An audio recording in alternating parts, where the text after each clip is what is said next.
Hello, hello, hello, beautiful people, and welcome to another Career Gems for the Journey live experience with Leah Murphy.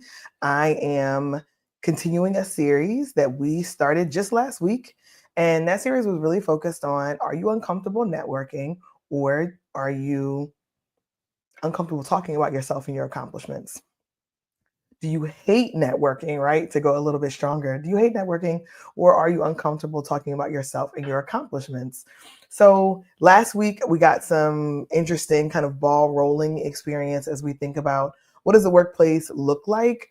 And as we think about self promotion and kind of trying to avoid being overly boisterous and redefining our networking as meaningful connections, now we're kind of in this week and we're going to talk a little bit deeper about this idea of humility and in the workplace, and does humility have a place at work, and what is to be confident in your workplace look like, so that you're not framed in a way that is uncomfortable for you. So if that's what you're here for, welcome. We're excited for this discussion, and I want to welcome back anybody who has been riding with us for a little while. And for the first time, I know we actually got a lot of new followers recently, so wanted to anyone who is joining us for the first time tell you that I am so glad that you're here. I am excited that you made the time to be able to be with us today. And for those of us who are listening on the replay, I love that for you. I love it for me too. The replay's been doing amazing things. You can head over to gemsforthejourney.org to join our newsletter, and that'll give you a sense. It actually came out today for the month of May. That'll give you a sense of just the curated, thoughtful content that we're building in our exclusive newsletter community. And we would love to have some of the folks who are joining us on YouTube Live, on LinkedIn Live, and on some of the other platforms to head over to the newsletter to be able to take advantage of that opportunity. It's not spammy at all. It comes out once a month. It is really thoughtful, curated career and care advice from experts in the industry, from thought leaders, but it also gives you a chance to kind of digest and give you a written form of what we're going to talk about today on the live or on the podcast kind of setup. So let's jump right into it. I mentioned the last week for a lot of folks, but if you weren't here, catch the replay. You can grab that replay. You can head over to my LinkedIn or to my YouTube channel, and you will see the replay of previous LinkedIn Lives there and previous YouTube Lives there. And we wanted to make sure that we're being really thoughtful about the content that we're putting in front of you. And as we're being thoughtful about that content, we want to make sure that it feels brief and digestible in this season.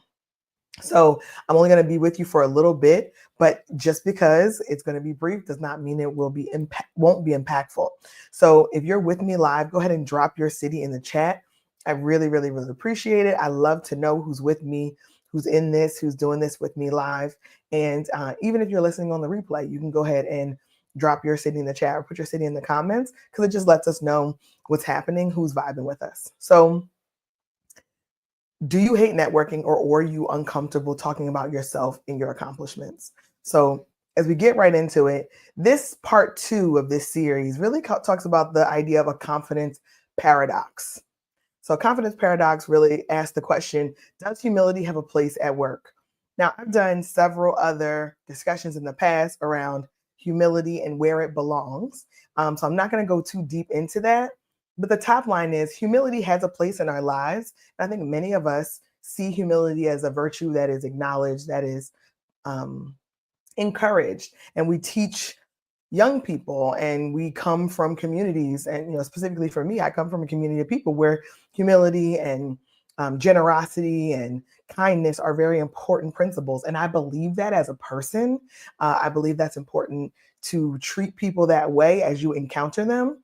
But I think that we have to really decouple this idea that all of the virtues and behaviors that come with us as we grow, as we learn, as we're developing into adults and humans, and even as we continue to navigate our own personal journey, that will apply to a workplace environment and that will help you be successful.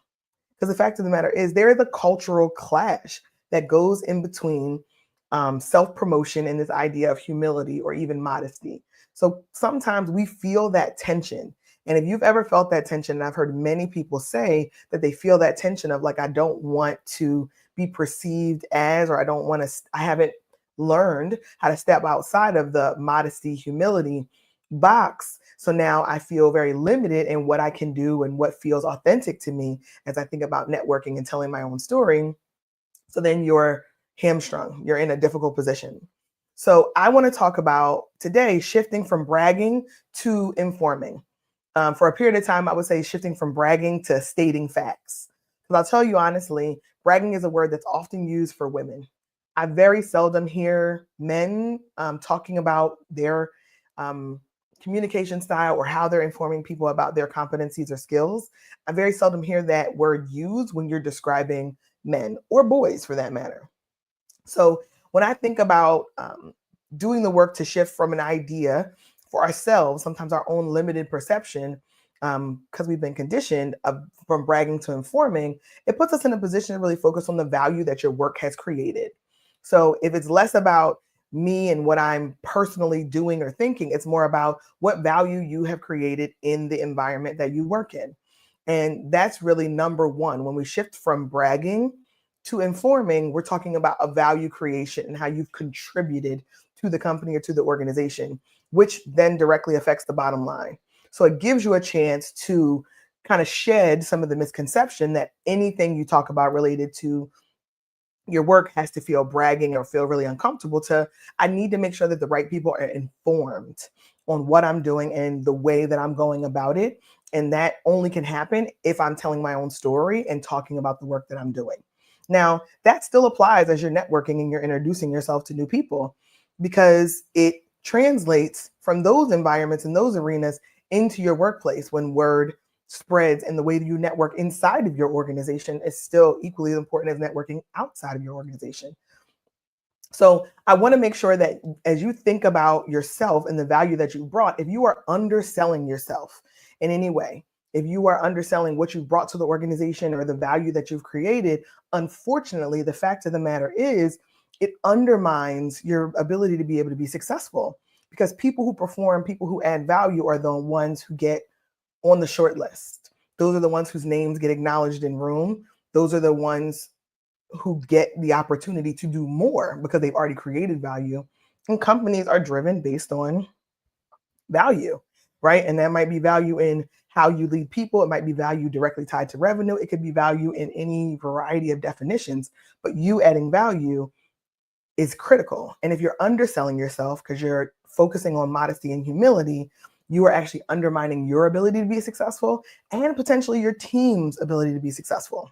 Which brings me to number two, this idea that how I need to figure out how I can acknowledge my work as an individual, but also make sure that I'm giving my team credit, right? Because I love to talk about giving credit when credit is due and how that can be a transformational experience for your direct reports, people who are in your organization and are working hard and looking to contribute and add value for themselves.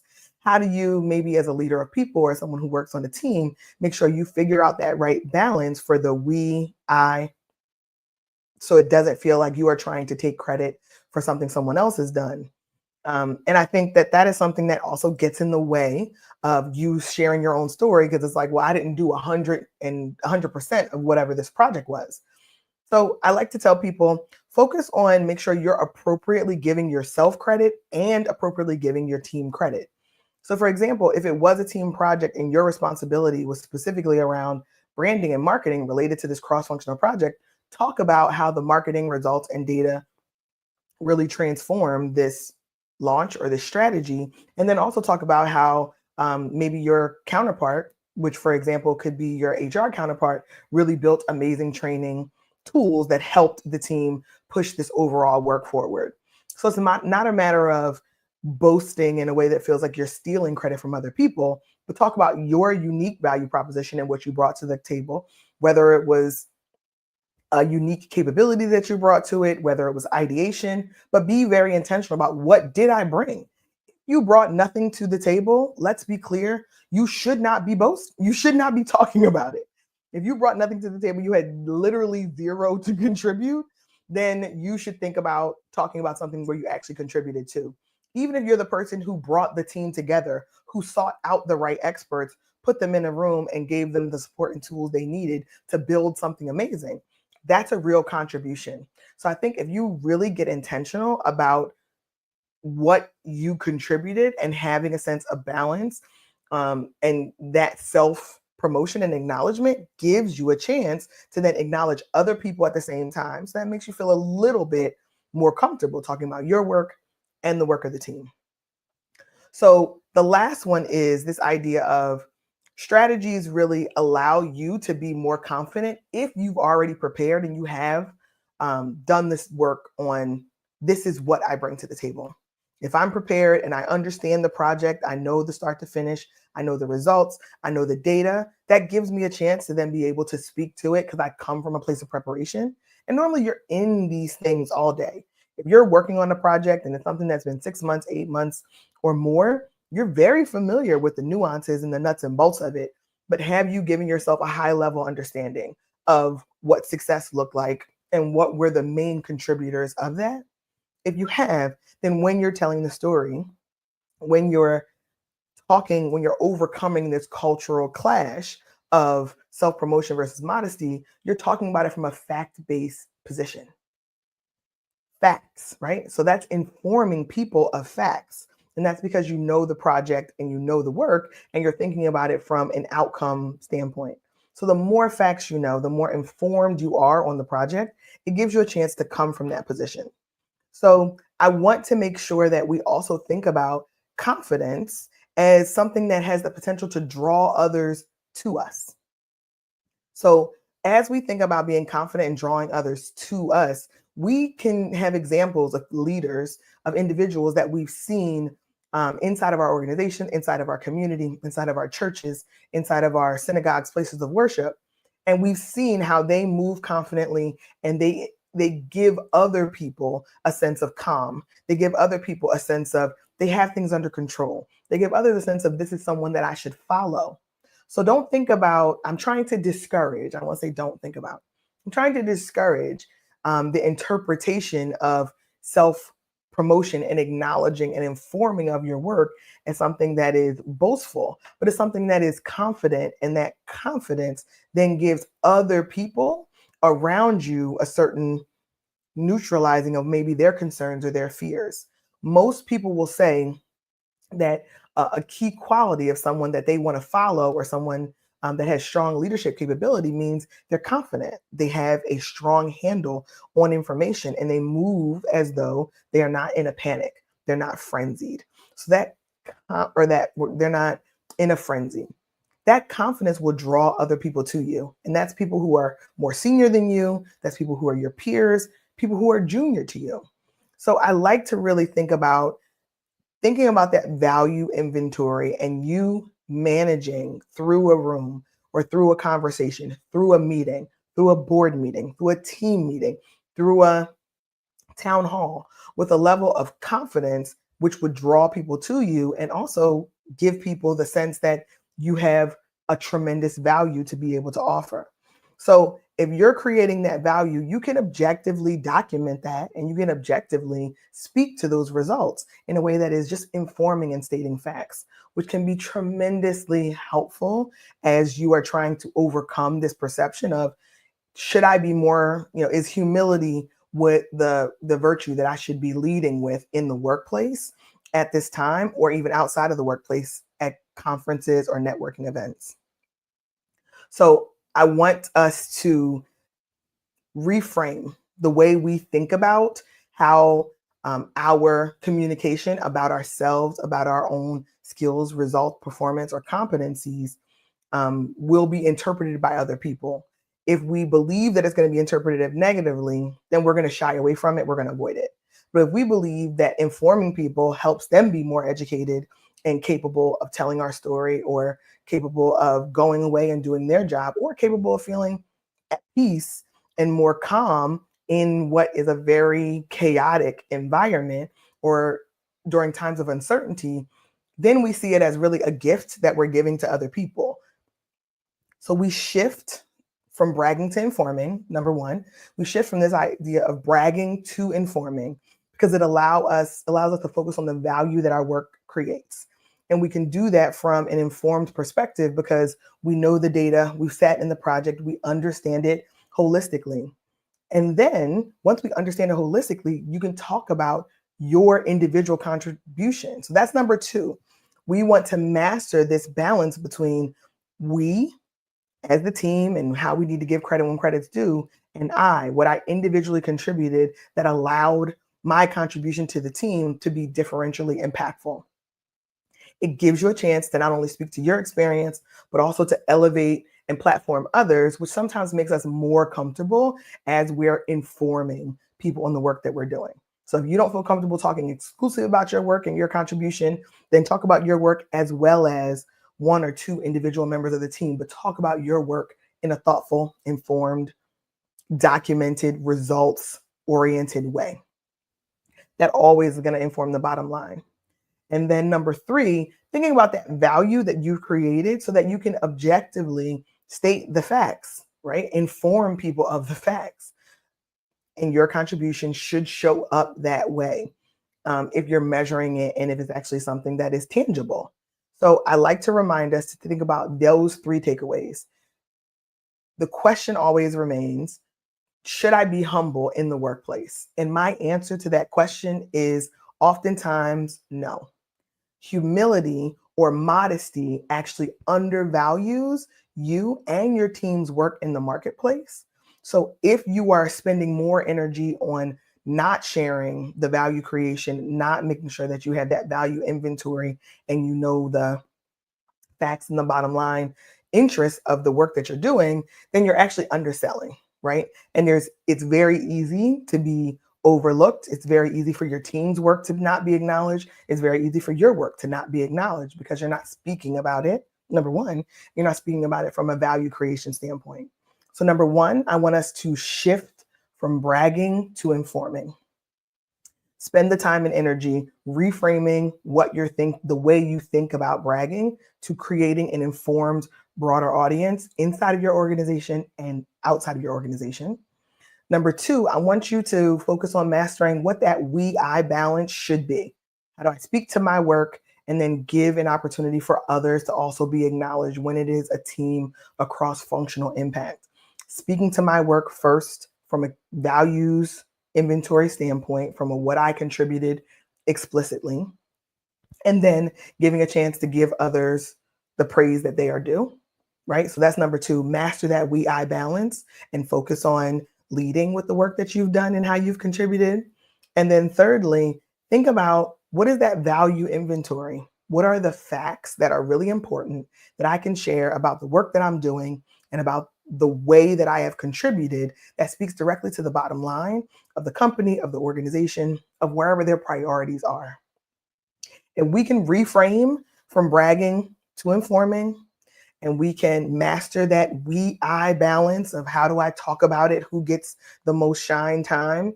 And I'm going to tell you that the better you get at this, the better your overall delivery of talking about your work will be. But it only comes through repetition. Mastering that we-I balance means I'm doing the work to practice and to prepare myself. So when the right opportunity presents itself, I have it mastered. It doesn't happen in your head. It does not happen in your head. So mastering that we-I balance and getting to the place where you can appropriately give credit when credit's due. And sometimes that credit should be given to yourself. So make sure you do that. And then third, if you're looking at it from a value inventory perspective, so you have contributed something specifically of value to the organization, how do you identify that as such so that you can really make that happen and speak to that on a regular basis inside and outside of your organization? I would challenge you to say that it's not that you hate networking, but maybe it's that you haven't learned how to talk about yourself and your accomplishments, and it still makes you very uncomfortable. So this series is going to carry you through how do you get more and more comfortable with talking about yourself and the success or the values or the contribution that you've made to the organization, which takes the burden of networking off of you. And it allows you to build a network that is robust and that helps to draw the right people to you for this next amazing opportunity. Whatever amazing opportunity you want for your personal life, for your professional life, for your business, for your children, for your relationship life, all of these things are unlocked through building networks of people that are mutually beneficial. But we have to do the networking. We have to build the relationships in order for us to then be able to leverage the relationships. So continue to ride with me as we work through building the network, getting over our own hate for networking, and getting more comfortable talking about ourselves and the work that we do and our accomplishments such that it can attract other people to us. And we're going to keep this in a professional range because we talk a lot about career here. That's really our gem. That's our sweet spot here at Career Gems for the Journey. But this also happens in your personal life. So as we can give examples where it's a both and model, I'll make sure to incorporate those as we go forward. But we're really, really focused on professional life at this stage. And we're going to make sure that we continue to dig down into that. So this series will continue into next week. We appreciate you for riding with us today. We will see you next Tuesday at 12 p.m. Eastern Standard Time as we will go a little bit deeper. I'm just going to check my notes here just to give you a preview of what we're going to talk about next week, which is around strategic visibility.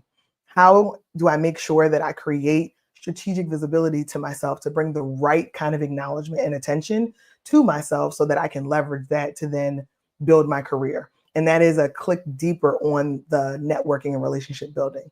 So really excited to continue this series with you. If this has been helpful or valuable to you, please do check the replay, share this link with as many people as possible. I know lots and lots of people are going into conference season. And as you go into conference season, these networking hacks or these strategies can be very helpful. And as we're thinking about building networks that then feel like mutually beneficial relationships, we do not know what the potential is, what we'll unlock when we master this skill. We add it to our toolkit. So I'm looking forward to going on this journey with you. Join us next Tuesday at 12 p.m. Eastern Standard Time. Share this with as many people as you can think of who complain about networking, because we're here to solve problems for those individuals and get rid of those complaints with ease. So looking forward to that. I appreciate you riding with me. Until the next time we're together, make your journey work for you.